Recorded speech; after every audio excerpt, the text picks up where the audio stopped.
Hello and welcome to 2024 here on the Trove. I thought I'd kick things off nice and easy by making my first video of the year a ranking.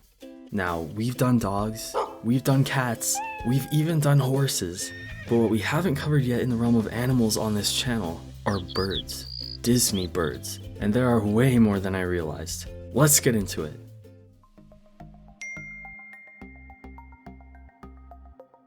I couldn't resist a few honorable mentions, so let's roll through those quickly before getting into the top 10. By the way, all the birds in this video are limited to the birds that appear in Walt Disney Animation Studios films, so I better not have anyone asking me why Kevin's not here.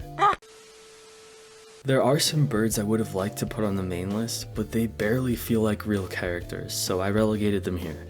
Alice in Wonderland has tons of odd little bird creatures, but my favorites have to be the horn ducks and the glasses bird. Serpent! But I'm not a serpent! Huh? Indeed? Also falling under this category are the flamingos from Fantasia 2000's Carnival of the Animals. Al Innadale, the minstrel rooster from Robin Hood, is cool. He's got some bops. There's also Boomer from Fox and the Hound. He has the same voice actor as Tigger, Paul Winchell. Oh, that's him all right, Dickie. That's him all right. And I just like woodpeckers. I wanted to shout out the Albatross brothers, Orville and Wilbur, from The Rescuers and The Rescuers Down Under respectively. They aren't necessarily favorites of mine, but they're named after the Wright brothers, so that's kind of fun.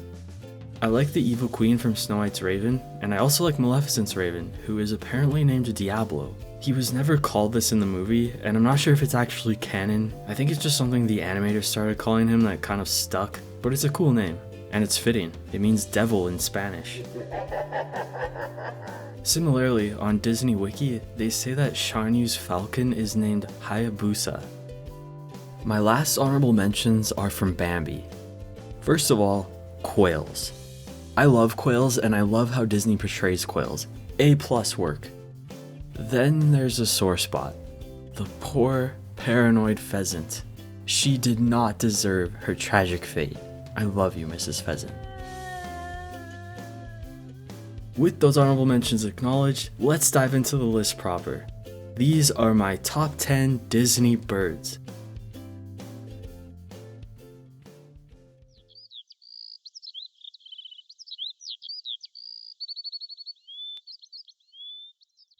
I've read that Heihei was initially a very different character who was stern and wise, but for whatever reason that wasn't working, so they decided to make him the polar opposite. I think he serves to provide Moana with a companion on her voyage, but not one that's necessarily going to help her in any real way. She needs to do it on her own, but she's not totally alone, so that's nice. Sometimes a lovable dummy is just what you need. Heihei to me has never been as funny as he was on my first viewing of the movie, but he still adds that sprinkling of comic relief to keep things light. It's sort of crazy that Moana held him by the neck between her teeth.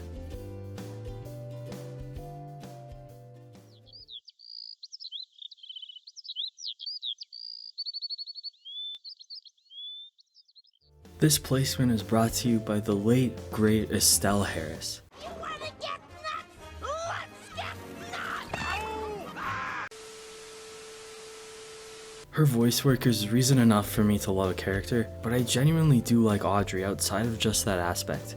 She's a nervous, kind chicken who cares for her chicks and lives a quaint life on the farm. I'm glad it all worked out for her in the end. I'm a fan of her design too, although Disney Wiki did her dirty, calling her obese.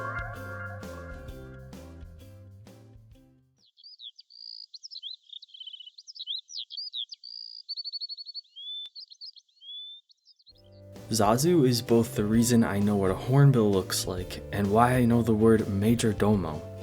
He's an interesting character because he holds such an important role within the Pride Lands, and yet he kind of gets disrespected by everybody, or at least not totally taken seriously at all times. Even though he can be uptight, you can tell that he cares deeply for Mufasa and Simba, and he's present for some of the most meaningful moments in their lives. I think he brings a great quality to the film and really rounds out the cast.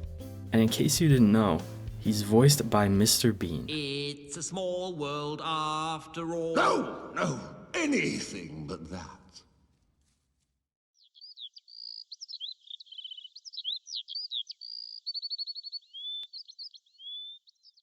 Pablo appears in the short The Cold-Blooded Penguin in The Three Caballeros. Pablo is a character that is sick of living in the freezing South Pole and yearns for somewhere warm and tropical. One day he decides enough is enough and he sets out to make his dream a reality. I admire his ambition and his bravery. The kicker is, once he gets to a warmer climate, he starts to miss the cold. The grass is always greener. I just think it's a cute little short. I really like Pablo's design and his arc. It's succinct, it makes a statement, and it's fun.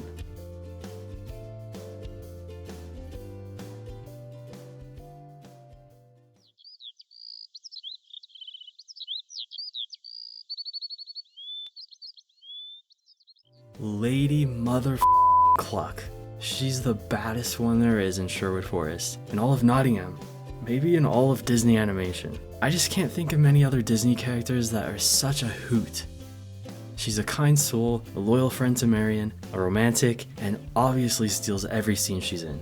When she starts taking out rhino guards left and right at the tournament, it's a sight to see. Let's get Lady Cluck to the NFL.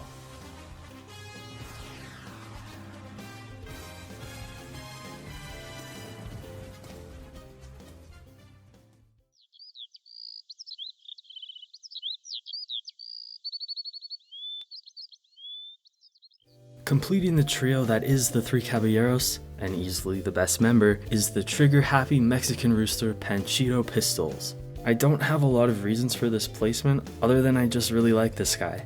His design is awesome, I like what he brings to the movie, and I'm not the biggest fan of Donald or Joe Carioca, so Panchito looks even better in comparison. He brings such a punchy, boisterous energy whenever he's on screen, but he also knows when to take things seriously, as he shows with his deep respect for his culture. He's also the only caballero that has the decency to wear pants.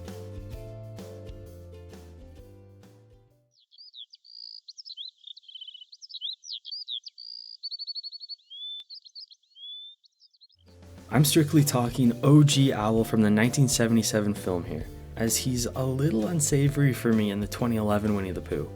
All the characters in the 100 Acre Wood are so distinctive and iconic. And with Owl specifically, it's fun how they gave him the stereotype of a wise owl, but most of the time his wisdom is complete BS. Lucky for him, all his friends don't know any better, so they take his word for things. I find Owl's role in the community and relationship to the other characters pretty amusing most of the time. And much like the other inhabitants of the 100 Acre Wood, he's got a stellar character design. Just immaculate, really. Talking about Owl makes me want to spend a little time giving the various owls of Disney animation their moment in the sun. Disney likes a good owl.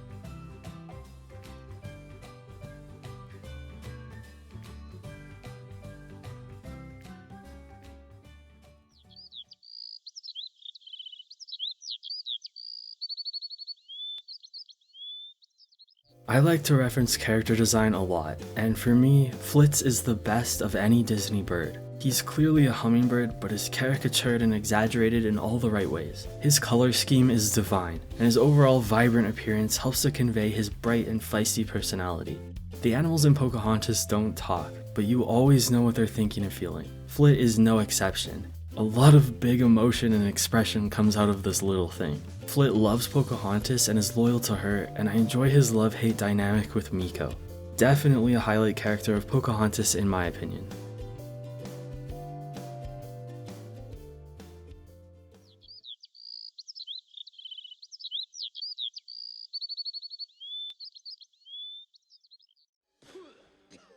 I can't take it anymore! If I gotta choke down on one more of those moldy, disgusting crackers! Amazing decision to have Gilbert Gottfried voice this sarcastic, cunning, villainous parrot. It's made even better when in contrast to Jonathan Freeman's calm and calculated Jafar. Iago is just such a strong, memorable character, and outside of the genie, he's responsible for bringing most of the humor to the movie. Genie doesn't show up until a ways into the movie after all. Even though Iago is on the bad side, I can't help but like him. He tells it like it is and never takes things too seriously. He's perpetually grumpy and sarcastic, but in the most fun way possible. I also enjoy the Shakespearean origin of his name. Oh yeah, and a great character design.